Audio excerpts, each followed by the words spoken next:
بسم اللہ الرحمن الرحیم السلام علیکم۔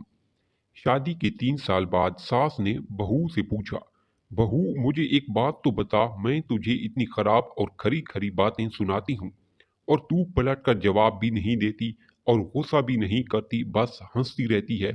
بہو کو تو جیسے سنانے کو کہانی مل گئی۔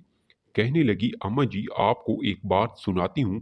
میں جب چھوٹی تھی تو مجھے ہمیشہ ایسا لگتا تھا کہ میری ماں میری سگی ماں نہیں، کیونکہ وہ مجھ سے گھر کے سارے کام کرواتی تھی اور کوئی کام غلط ہو جاتا تو مجھے ڈانٹ بھی پڑتی اور کبھی کبھی مار بھی دیتی تھی، لیکن ماں تھی وہ میری۔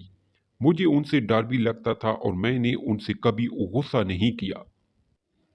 یہاں تک کہ میں کالج سے تھکی ہوئی واپس آتی تو آتے ہی کچھ دیر آرام کے بعد مجھے کام کرنے ہوتے تھے۔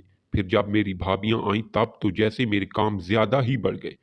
ہونا تو چاہیے تھا کہ بہو آئی تو ساری ذمہ داریاں اس پر ڈال جاتی، لیکن میری امی نے پھر بھی مجھ سے سارا کام کروایا اور کبھی بھی بھابیوں کو نہیں ڈانٹا، بلکہ ان کے کام بھی مجھے کہتی کہ خیر ہے کر دو۔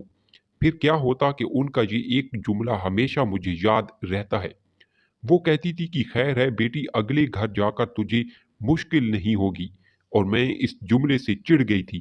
جب میری شادی تھی تو 2 دن پہلے مجھے امی نے پیار سے اپنے پاس بٹھایا اور بولی، بیٹا آج تک سمجھ میں تیری ساس تھی، میں نے تجھے پریکٹس کروا دی ہے اور تجھے بتا دیا ہے کہ ساس کیسی ہوتی ہے۔